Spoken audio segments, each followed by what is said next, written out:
Yang masih kian berblog aja di mana mana lambai kong kong dalai baka. Ay mana kita sempat lu bagi video ne. Makaya mina aja kome.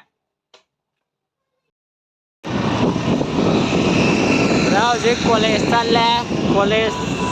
college class tau tapi dalai me kok kasi di class tau roi. Ada museum lang na ram de. Lagi ako jo college la banina.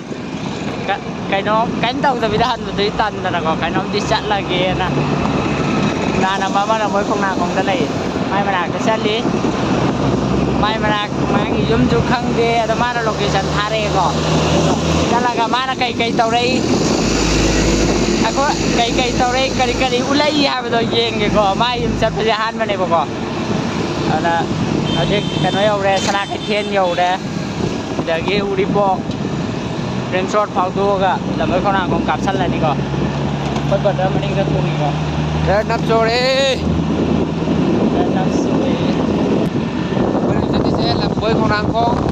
Sáng là mình sẽ ra cái lấy ba đấy. Bạn nào tôi về cái đâu này về cái ta và là cái là con hoa đi xuống đi. Lấy mấy bạn tao lấy từ khang ngọc chưa đi. Là đi bạn bữa. Cây to đi. Quân phê ngân bữa. Chắc. Dak sarak bra yeng aja ko mai yo bra ka kai kan no to aje yok sa lai je kanone sana kai ten hai da re ko sana kai ten lampian supermarket ka na ka jo tum hai ko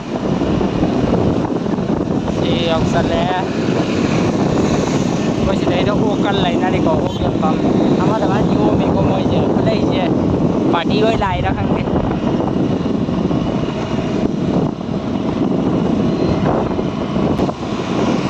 Ozek Uripok Nauren Thom Bazar Eta rồi ta bada Bro thau ni ngadi hore la ko thau roi ai Si Nauren Thong ai dai Si ja khoi tiep lo ta ka phau to rakin Ya sister gai kan thau be re hai jan le Sa je Uripok Nauren Thom Bazar yo re ko Amor ko na ko yok salan ni 2000 years later Làm bữa con nào khói rồi mà làm em dùng tôi đây khói gì Google Maps thì lạc con này tôi ta rồi hăng đây Google Maps cho cái nó Google Maps nó rất 200 meter your turn left thôi ấy 200 meter Ego sai da sida phone tôi hăng Masterpiece Sarai wai cái đó da đâu ana Ni pudi thara mi kyan ta di Masterpiece Tuition Center kam hostel sidai chana kidro Masterpiece Tuition Center kam hostel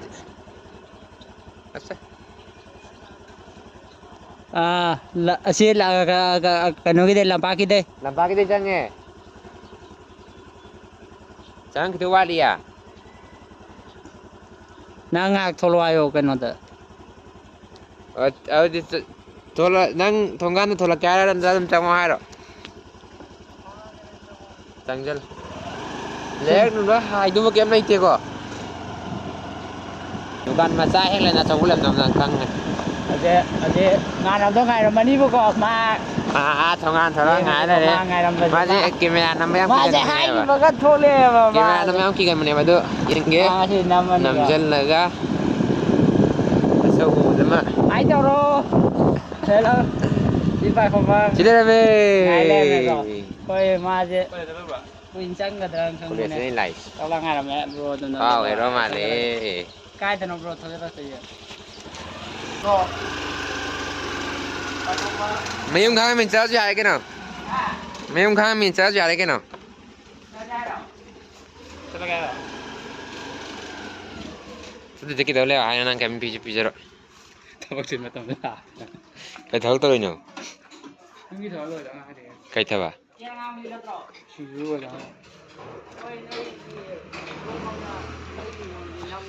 cái thấu ngã nhau đi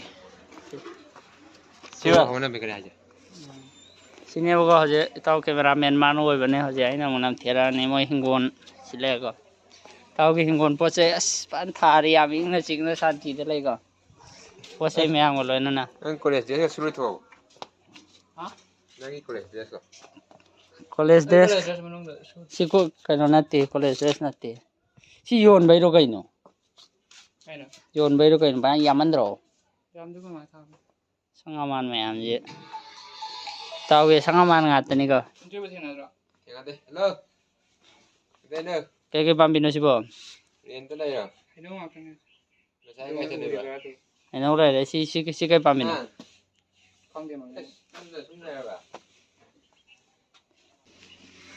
kana thaujiro coffee thaujiro kana saujiro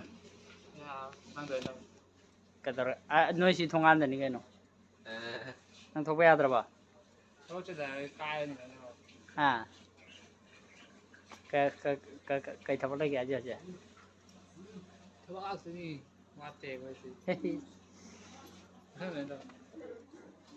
ang kai isu sai da koina camera ka nam jalak puje dara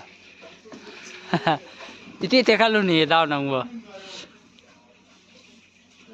taw isu thale me koi lak pai da kai nang gan ta da ma ka te khalo ni nang bo se koi taw ro wari sik tha mo Sai yau tập hay lập ba. moi Ai ju to con hai ai nuai sai pi da. moi sai ga wari sa ge jina sinu pa de nu ta ba den sa lai ro ne koi taw cái si kai ba napak pi ada napak pi heninga jo khoi taw da law ko napak pi hen ngani Gas te ko pu ni ra moi rang no pu sek mai do. si le si kan on to toning ko toning ko xiao ei taw le ko pi le da ro wai si tha nó ngai cái ko ma ra taw cái ko ma sai ga sana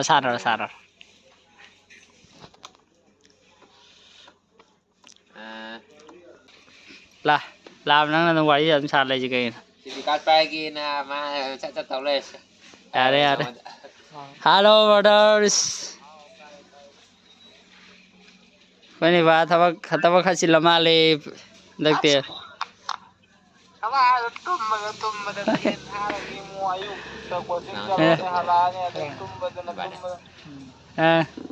video call ta tàu lại rồi cái nó tôm video call kìa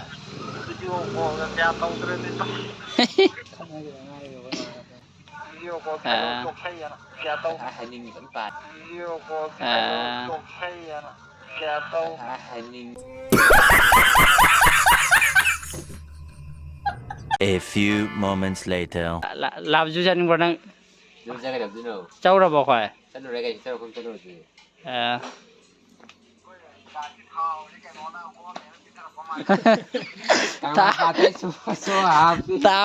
tao gan ta đi một khi đây ra chọc chân lên alo game sai gì nè buli cái gì cái nào nè bắt thao cái này phải tao Aduh sampai besar besar ni nya. Aslupa kun ngerti di ne. Tang ni free kita bang ti hai ni kang ai. Pa kun ngerti na. Ya pui nama ni ka tang pa. mày gì vậy giờ đi vật Mamat.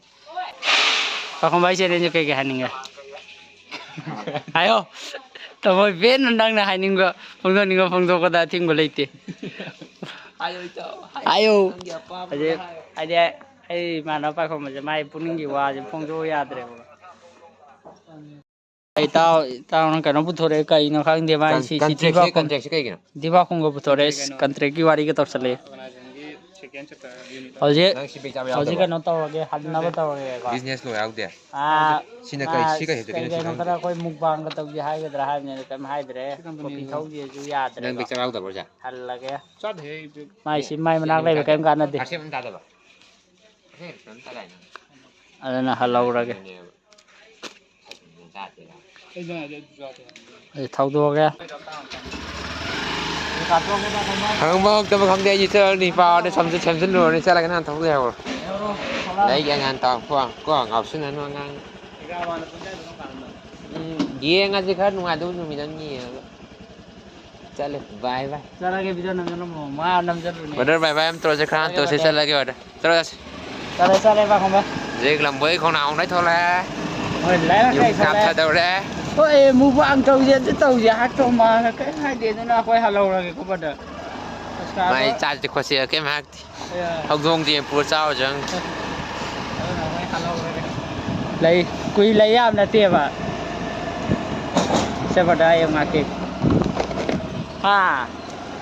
Lại cô lê cô đi thâu gì hay à đi đây mua vàng thâu gì hay à đi kem ya đi. เท่าใช้สิก็ยังคันดูคำดีมาในประเด็นนะ Quay xe lâu rồi kìa chung vào lấy am là tiệm rồi. Thì nhưng mà cái bảng của ta đây bắt đầu. เด็กคนแรกได้กับโทรแรกมีเราอยู่ตัวแรก Cặp thôi đây. Xin đây bắt đầu. Nhưng mà cái bảng cho là gì đâu. ต่างกันเดี๋ยวจะ Bắt đầu yên tâm lấy am là chung. Chắc là rồi kìa. Cặp thuộc ra cái bắt đầu yếm nôm được. Cái bắt đầu sẽ mà tiêm nằm ở đây. เสียมาเตี้ยน้องมาเจียงหางหวยลำบีด้วยน้ำมาเก Bị đây. จะเป็นแท็กซี่บอกพี่กับคันกัน Yếm xa và ช่องกันนั่นแหละมันช่องกันนั่นแหละ Ờ. จีน่ากาแฟมาดีเลย Dạ rồi. จีน่าจะได้ Ya, chị sẽ tập lại cái năm. เดี๋ยวกาแฟสดจังกันเลยกาแฟท่านี่เอาจิก Đi qua terapi và thắc cái đầu này có terapi lắm. คุณเดินมาเลยทักมา Chị thắc cái. क्या pí cái này? Cun. Coi terapi ra có cái cun gì?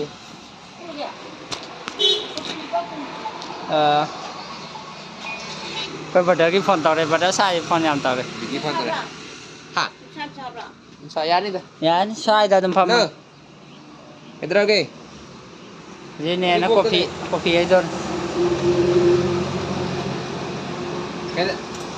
นั่งเล่าให้กันตัวได้เจ้ Kopi tarik. นั่งการแหละเราคุยส่งกันจากตัว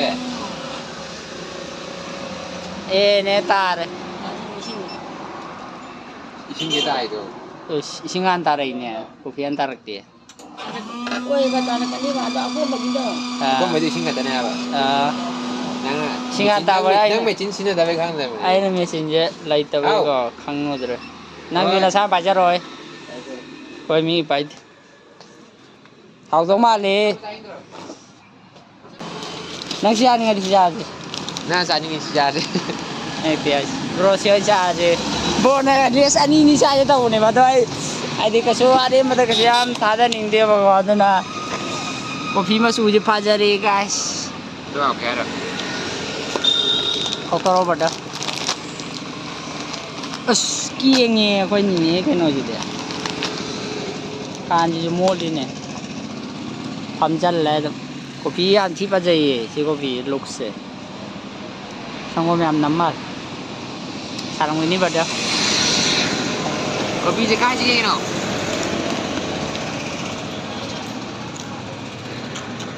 Awe. Le ko bada le. เป็นการก็มันก็คือจังเท่า Tang ba kha ba.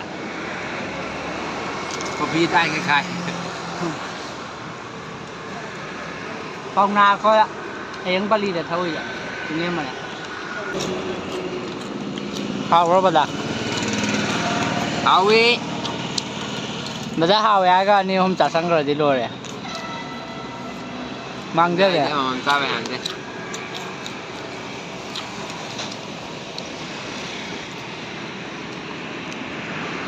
Kopi ju loi to ra. Che khoi tao na pa pi thok ra. Ai ju khara pu thok ya ni ma na pu thok ka noi ora tao ma ta pu thoi. Bro na chale. ไอ้ที่เอาห้องมันจะยังปีกันเลยมาเลยก่อนแล้วจะสตาร์ท Aje yung kapsal lag ya. Yung lom da thieng anh ni. Mà sai mà không tiêu re ko. Siêu yon bang ga ma am leo ra. แล้วช่วงนั้นแกจะแสดงจะยุ่งอยู่นี่ Koi tao แต่ละตุ้มหัวนี่ koi badar maning da tung baje leo ra ni ma. Maning da tung ba badar leo ra ni ma rồi. เดี๋ยวจะยุ่งกันดองเท่านี้ทำให้มันที่เป็น3 ทุกวัน Sai lai kai da koi badar leo ra ni ko. Badar pai le te leo ba ta ban. Sao ai khang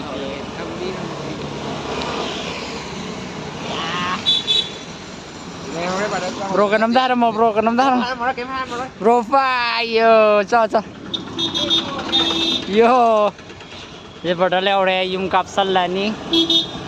Ndan lai ra ke ba thambira me. Okay, yum kapsal lage guys. Mẹ mai ju yum hale ji pung amarom tare ba ko. Saksa thoge, saksa thoga lai ra ke anaba susil du le hore ko. Na video si pun ngai biragadi like to biramo duga mathang gi blog tong thengnar je ko.